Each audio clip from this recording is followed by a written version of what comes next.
And for more, we say hello to the lead analyst of the NFL on CBS, Tony Romo, stopping by as he does each and every week here on HQ. Tony, these are the moments and the plays that define players' names. Bo Nix in this moment was spectacular. What did you make of his fourth quarter? It was a great fourth quarter. I think this was one of those games that's rare in the regular season where you felt the pressure, you felt the moment, and you know, Denver's been doing it all year, but now it's against Kansas City, the team who's owned this division consistently. And if you really want to make people believe and you really think you're that good, then you'll do the same thing. You're at home in an incredibly tough environment for the Chiefs, but Mahomes has been in a lot of tough environments, has shown up. And to me, just that throw by Bo Nix on second down to Franklin, that epitomizes their season in a nutshell. That was big time. And he has shown up over and over again in the fourth quarter. And there has not been a bigger one than this one this year. They grabbed a hold of this division tonight. Yeah, their fifth win this season when trailing at the 2-minute mark. Unbelievable stuff and a resolve from Bo Nix and this Denver Broncos team. I think the illusion I've used in the past, Tony, is I will be the violinist on the Chiefs' Titanic. The water's starting to get cold. Maybe not for playoff hopes, but certainly for that division. When you look at the road ahead now, does focus shift to what it might look like on the road through a wild card? It definitely does. I think the biggest thing you see really quickly is just there's no guarantee they make the playoffs, and that's crazy to think about. Jacksonville winning today was concerning because now it was okay if Kansas City won this game today. Not only does Denver come back a game, but the Chargers lost to Jacksonville. So then you're like, okay, they picked up a game on both teams, and they also still end up playing the Chargers. So you're like, okay, that's not that concerning fully, and with Denver, the whole situation. But now that they lost, they're chasing Jacksonville. The division is most likely gone, and if they get that, then things change dramatically. But Jacksonville beat them head-to-head, so now they're in this position to where you're a full 2 games behind them. So you don't have much room for error, and it's rare for the Chiefs not to have much room for error in November.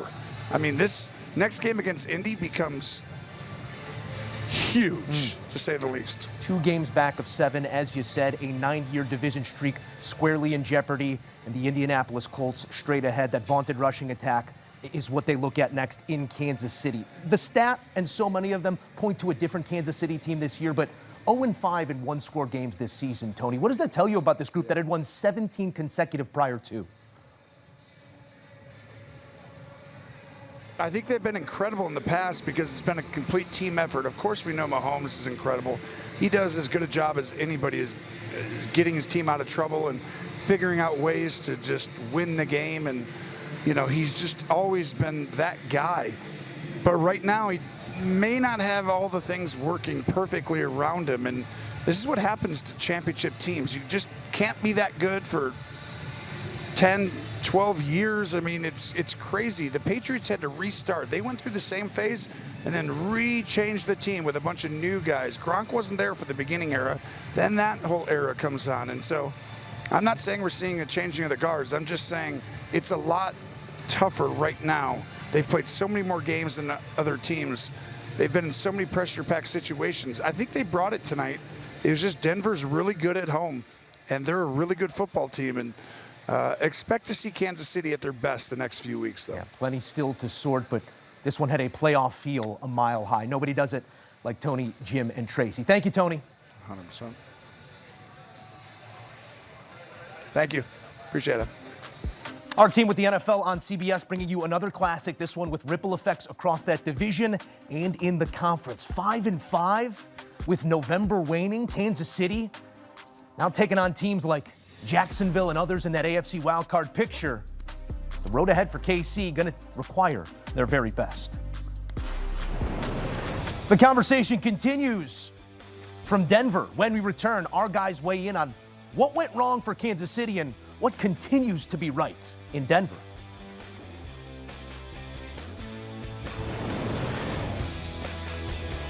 Back with the fellas, these two will meet once again on Christmas night, so some time to digest what we saw between now and then. JJ, for those waiting to open their hearts to the Denver Broncos, is this the type of win that says, hey, Kansas City didn't play a bad football game today, they just got beat by a better team? Yeah, no, Look, here's the thing about the Denver Broncos, that we live in this fantasy football world where you want to see the quarterback throw the football all over the yard.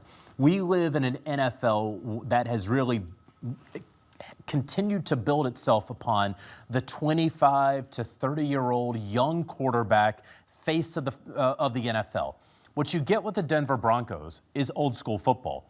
You get a team that is led by their defense. Yes, they have Sean Payton, who made his name on the offensive side of the football, no doubt. And he had Drew Brees for forever, and so we all want Bo Nix to be Drew Brees. Drew Brees, he is not.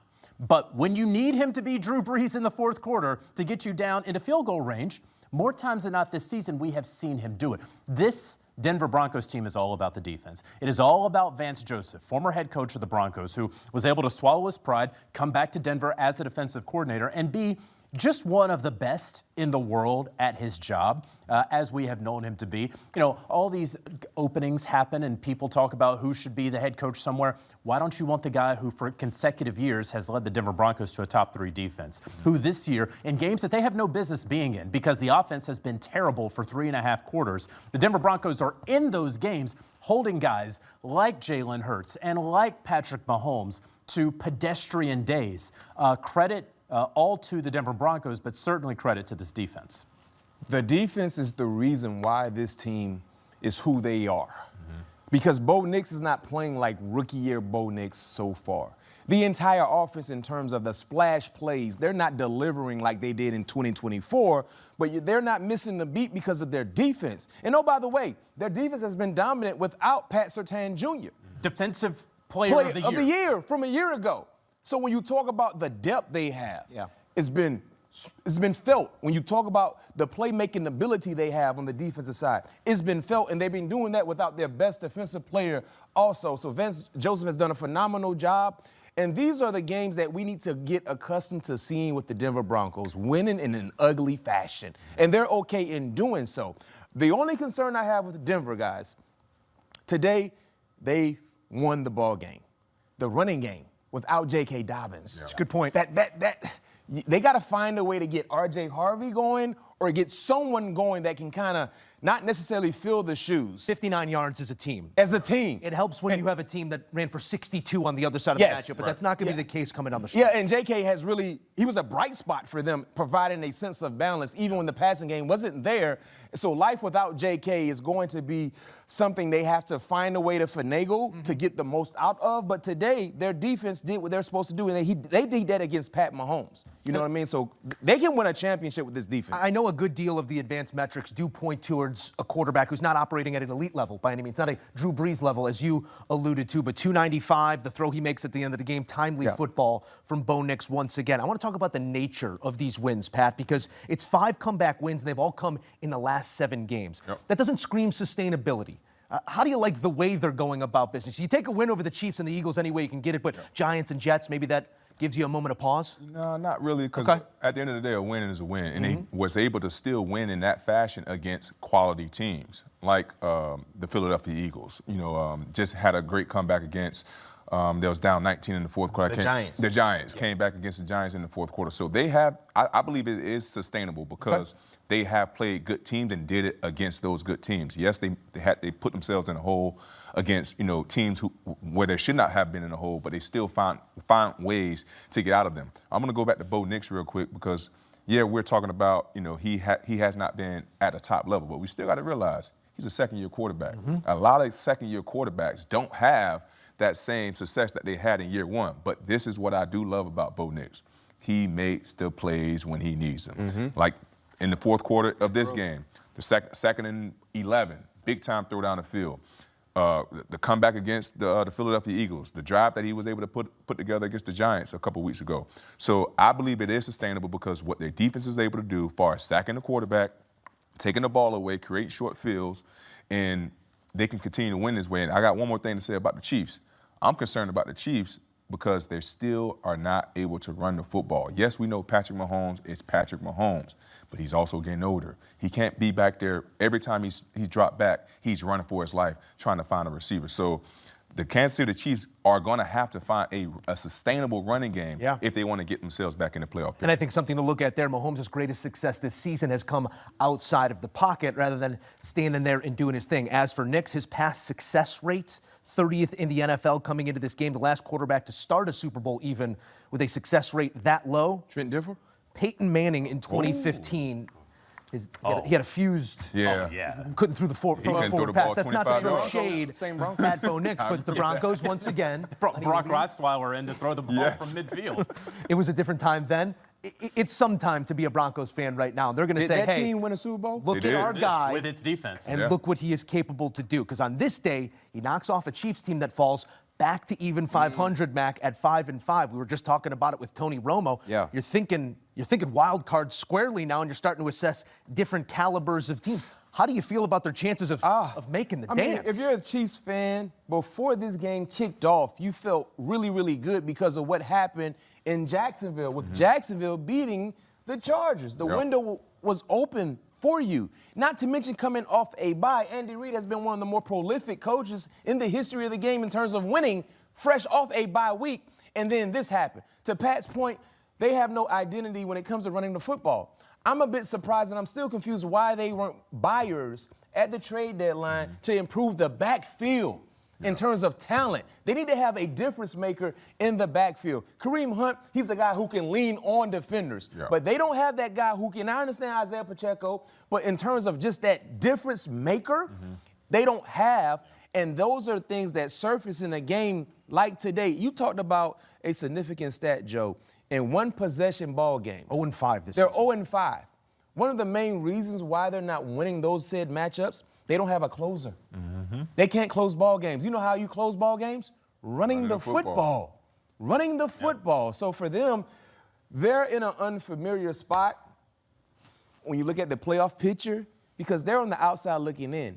And there are other teams that are playing more complete football than the Chiefs that currently they're in the tournament if the tournament was to start today. And on top of that, I know we say the Chiefs can handle pressure, but this is going to be a different type of pressure that they're going to have to deal with now. Like, it's going to be a lot of, like, you got to play almost perfect football from this season on out, and you have teams out gunning for you. And they got a tough schedule. No doubt about it. Well, they're in the middle of it right now, right? So they just played the Bills. They had the bye. They come off the bye. They play the Denver Broncos. They lose that game. Now they have the Indianapolis Colts. You talk about an unfamiliar spot, B-Mac. I'm in an unfamiliar spot because for the first time in almost a decade, I'm doubting I feel you. that the Kansas City Chiefs can make the playoffs. We've sat here, you and I, JJ, and we've said, hold on. It's the Chiefs. They're going to figure it out. They get better. Machine learning. No running game. I mean, water's getting cold. So I was just in Kansas City this past week, and it was strange almost, but I understood why. That in talking with coaches there, they were speaking about how, yeah, we're close. We'll clean up a couple of things from the Buffalo game. Not to worry. It's not necessarily that they were looking past the Denver Broncos. I don't want to give that impression, but just that they felt that they knew who they were, what they were going to be, and how when they walk out there on Sunday, that they're going to take care of their business because they have for the past decade. Well, I thought that before the bye against the Buffalo Bills, and that didn't happen. And I thought that today. Whatever happened between Jacksonville and the Chargers didn't matter because the Chiefs are going to take care of business. Didn't happen. So now why do I go into this next game as I'm an observer of the Chiefs, believing that they're going to take care of business against the Colts, coming off their own bye, having proven to me time and again that they are legitimate? Because the Chiefs this season have not proven to me that they are the Chiefs of old. They haven't done that yet. And if you think that they have, you're lying to yourself, and you are putting the previous years onto this year's Chiefs.